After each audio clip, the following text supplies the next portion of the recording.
Bom dia, muito bem. Meu nome é Lima, sou professor.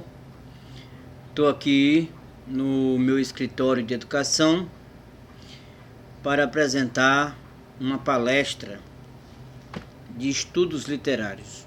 Bom, a gente vai começar uma nova jornada aqui de trabalho com a literatura do Piauí. Nós vamos trabalhar nesse mês de maio com esse livro aqui, ok? O nome do livro é A Poesia Piauiense do Século XX, uma antologia.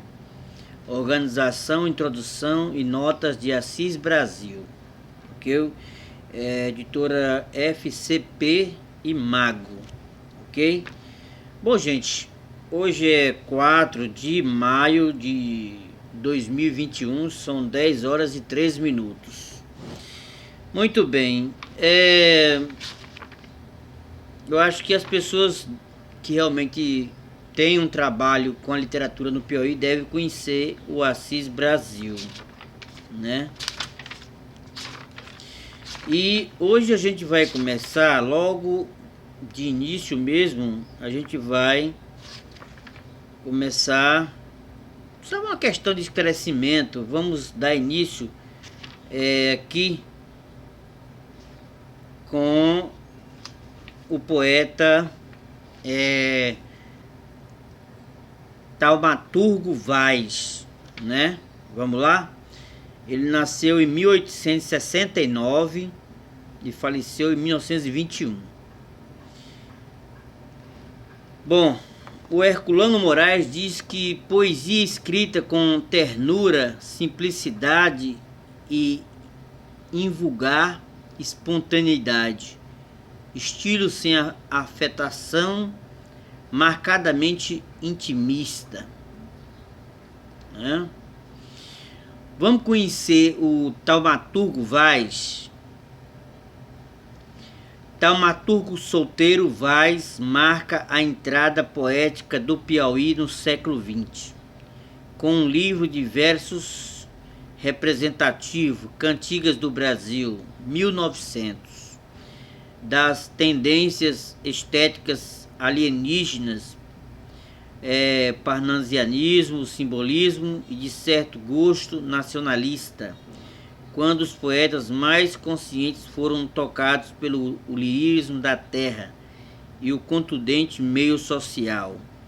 Era o esforço de adequação entre o intimismo da forma e a denúncia, por vezes tênue, das situações reinantes. Essa geração se expressaria além de Taumaturgo Vaz através de outros poetas e jornalistas, como Anísio Abreu, 1862 a 1910, e Nascimento Filho, de 1894, que iriam abrir novas perspectivas, né, para Da Costa e Silva, 1885 a 1950, e Martins Napoleão, 1903 a 1992. Poetas não somente preocupados com os estados sentimentais líricos, mas com o que estava acontecendo ao seu redor e em sua terra. Taumaturgo Vaz nasceu em Amarante no dia 30 de junho de 1869. Estudou as primeiras letras na terra natal e como muitos jovens de sua época foi estudar no Recife, a capital cultural do Nordeste, formando-se em ciências jurídicas e sociais pela Faculdade de Direito. Formado é a cidadezinha do seu berço que ele elege para as primeiras atividades profissionais e o exercício de cargos públicos. Mais tarde emigra para o Amazonas, aliando a atividade no setor público ao fazer literário, pois é grande a sua atividade poética e jornalística. Em Manaus, interessado por uma literatura de sabor popular, Escreve revistas e suítes em certa linha folclórica, como Pastores e Pastorinhas. Pericles de Moraes haveria de exaltar o lirismo doce do poeta, abre aspas, de enlevante suavidade, que desbrocha, evocativo por toda a sua poesia, numa sinceridade de inspiração cujo frêmito angustiado bastaria, revivendo paisagens do passado e fixando alegorias do presente para delinear os estados quase mórbidos dessa sensibilidade. Fecha aspas. Sócio correspondente da Academia Piauiense de Letras e membro da Academia Amazonense de Letras e também fundador da Associação de Imprensa do Amazonas, Taumaturgo Vaz morre em Manaus em 1921. Além do livro de estreia, muitos dos seus versos ficaram esparsos por jornais e revistas. Essa é a história do nosso querido Taumaturgo Vaz, um dos escritores que nós iniciamos hoje esse trabalho aqui sobre a poesia piauiense no século XX. Muito bem. Bom, passando daí, vamos agora fazer uma leitura de um poema dele, né? E em seguida a gente vai fazer um breve comentário. Lembrando que a gente usa aqui muito a abordagem da estética da recepção, que é a questão da relação entre o texto e o leitor, a interação, ok? De uma maneira bem simples e direta, para que o nosso leitor possa ter uma certa facilidade de entender o texto literário. Olha, gente, vamos lá. Eu escolhi o poema Minha Madrinha. Preste bem atenção nesse poema.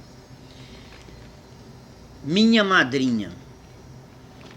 Aqui na terra, desiludido, tonto, perdido, saio da cinza deste vulcão para ouvir missa na capelinha, lá onde mora minha madrinha, Nossa Senhora da Conceição.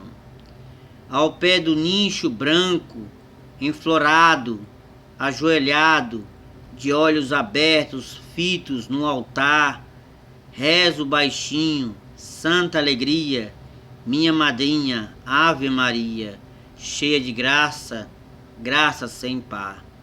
Mãe de Jesus, flor do carinho, secai os cardos do meu caminho, livrai-me do ódio, de humanidade, da inveja torpe, da iniquidade e da traição, que ora andam soltos e voejando como de corvos, um negro bando sob a amplidão. Tende piedade, doce rainha, minha madrinha, Nossa Senhora da Conceição. Olhai, ó Virgem, quantos tormentos sofrem os justos, quantos lamentos sofrem aos ventos, quanta miséria, quanto pesar, cessai, ó Virgem, esta agonia, minha madrinha, Ave Maria, cheia de graça, graça sem par. Lá nos palácios, o ouro e o incenso, risos e danças, um mundo imenso de luz e pompas, sedas e aromas, lembrando os velhos tempos de Roma. A era negra da perdição, e fora o pranto, o frio, a fome, tudo que é triste, fere, consome, os pobres velhos e as criancinhas. Vinde por eles, minha madrinha, Nossa Senhora da Conceição. De olhos abertos fico rezando, fora do mundo, junto do altar, vendo chegar o doce bando das esperanças, anjos formosos, meigas crianças, rubras centelhas dos céus descidos para o perdão, e como a Virgem tudo adivinha, ri-se bondosa, salve rainha, cheia de graça, minha madrinha, Nossa Senhora da Conceição. Taumaturgo Vaz, poema Minha Madrinha. Pois bem, o que nós podemos falar desse poema de Taumaturgo Vaz? Na primeira estrofe desse poema Minha Madrinha, que é um poema, é uma ode. O que é uma ode? Na verdade, uma louvação a Nossa Senhora da Conceição, né? É um poema bem, eu não digo cristão, um poema religioso, que está muito relacionado à vida católica da época do poeta. Mas tem coisas aqui interessantes. Vamos lá. Quando ele fala aqui na primeira estrofe: aqui na terra, desiludido, tonto, perdido, saio das cinzas deste vulcão para ouvir missa na capelinha, lá onde mora minha madrinha, Nossa Senhora da Conceição. Você veja que o poeta, ele é um tipo de cronista social da época também. Taumaturgo, ele nos mostra como era o nosso estado do Piauí no início do século XX. Ele nos mostra de como nós tínhamos a vida, e essa vida tinha uma relação com a cultura, e essa cultura tem muito a manifestar com a nossa religiosidade católica. E ele fala de uma maneira tão assim cuidadosa, uma maneira que a gente possa ver dentro das suas palavras uma questão muito interessante. Primeiro que ele fala uma palavra que para mim ficou um pouco uma reflexão. Quando ele fala aqui na terra, desiludido, né? Por que desiludido? E por que a desilusão acompanha também com a palavra perdido, né? Ele me lembra muito o poeta que deu início à nossa literatura aqui no Brasil, o Barroco, Gregório de Matos, o mais conhecido como Boca do Inferno, que é a questão da religiosidade e um pouco da questão da contestação social. Mas é interessante quando ele dá início na segunda estrofe, quando ele fala: ao pé do nicho branco enflorado, ajoelhado de olhos abertos, fitos no altar, rezo baixinho, santa alegria, minha madrinha Ave Maria, cheia de graça, graça sem par.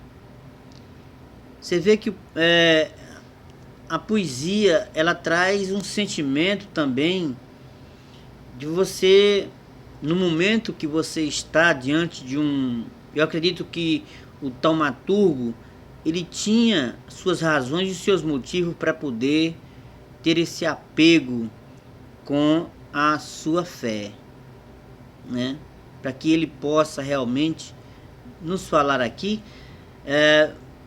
sobre os costumes da época, de como ele via a verdade de fato da vida cotidiana da sociedade piauiense. E ele tinha um motivo maior para poder ter essa relação direta com a fé católica, pelo fato que ele via algumas coisas que já na época a gente já pode até pensar que já existia grandes contradições, grandes desigualdades sociais. Vou lhe mostrar. Bem aqui, quando ele fala aqui, eu já li o início dessas primeiras estrofes, que ele fala mais sobre a questão da sua espiritualidade, voltada muito para a religião católica, mas ele já, no outro estrofe do poema, ele já abre uma questão que eu vou discutir com vocês, vou entender com vocês. Ele diz o seguinte: lá nos palácios, o oito e o incenso, risos e danças, um mundo imenso, de luz e pompas, sedas e aromas, lembrando os velhos tempos de Roma. Você está entendendo? Eu acho que o taumaturgo, ele nos mostra uma questão fundamental. Eu acredito que quando ele faz a relação da sua religiosidade católica e mostra a sociedade civil da época, ele também questiona por que existe a relação de um mundo pobre, né, que tem essa feição com a fé católica, que tem muitas pessoas simples, humildes, e aí ele nos mostra, ele nos revela uma sociedade onde existe riqueza, pessoas que têm o poder econômico maior, né? Então eu acredito que ele nos dá aí já na sua época, né? Porque o taumaturgo, ele tem um lirismo que fala sobre aqui, como nosso querido Assis Brasil, ele tem um lirismo muito ligado à questão da terra, né? A terra local, né? E continuando, já no final aqui do poema, Minha Madrinha, de Taumaturgo, ele fala o seguinte: a era negra da perdição, e fora o pranto, o frio, a fome, tudo que é triste, fere e consome os pobres, velhos e as criancinhas, vindo por eles, minha madrinha, Nossa Senhora da Conceição. Quer dizer, ele já faz uma crítica dos costumes da época, mostrando a realidade dura e difícil da classe trabalhadora, principalmente dos pobres, que já se revela diante dessa nossa desigualdade social que ainda continua no nosso estado do Piauí, e eu não sei até quando isso vai realmente ser apaziguado, ser, digamos assim, fazer justiça social com uma certa dignidade com essas pessoas. No final, o taumaturgo diz o seguinte: de olhos abertos fico rezando, fora do mundo, junto do altar, vendo chegar o doce bando das esperanças, anjos formosos, meigas crianças, rubras centelhas dos céus descidos para o perdão, e como a Virgem tudo adivinha, ri-se bondosa, salve rainha, cheia de graça, minha madrinha, Nossa Senhora da Conceição. Ele, no final, você veja que ele tem uma questão de redenção, né? Quer dizer, ele diz uma palavra fundamental aqui: dos céus descidos para o perdão. Quer dizer, ele acredita que existe uma esperança para tudo que realmente ele vê nesse mundo desigual, nessa relação de muita... a palavra sempre é a mesma, essa desigualdade social. E ele entende que algo divino que ele acredita, né, algo que possa realmente diminuir essas diferenças, dessas desigualdades sociais, possa se manifestar diante das pessoas, né? E tudo isso. Eu acho que Taumaturgo nos ensina uma coisa muito importante: a fé, sabe? A poesia de Taumaturgo, ela tem um eu lírico, um eu, uma consciência que nos fala uma verdade, né? E naquela época já, apesar de tudo, das nossas dificuldades, a gente tem que realmente ter perseverança de que nós podemos realmente encontrar uma saída para os nossos problemas. A gente tem que realmente acreditar. O poeta não é só um farol do mundo, da vida e do espírito humano. O poeta também é um ser humano que sente na pele a dor de um mundo que a gente cada vez mais procura entender. Por que tanta desigualdade? Por que o ser humano ainda não se deu conta de que para a gente viver é preciso ter paz? Essa paz está em você. Muito obrigado. Agradeço a todos vocês aqui no meu canal do Francis James Lima da Silva. Esse é meu trabalho e esperamos que você tenha gostado de conhecer aí a literatura e o poema de Taumaturgo Vaz, né? Iniciando aí esse novo trabalho com a poesia piauiense do século XX, antologia poética organizada pelo nosso querido Assis Brasil. Um abraço, eu dedico esse primeiro trabalho aqui para o nosso grupo da revista Manuscrito. Valeu, bom dia.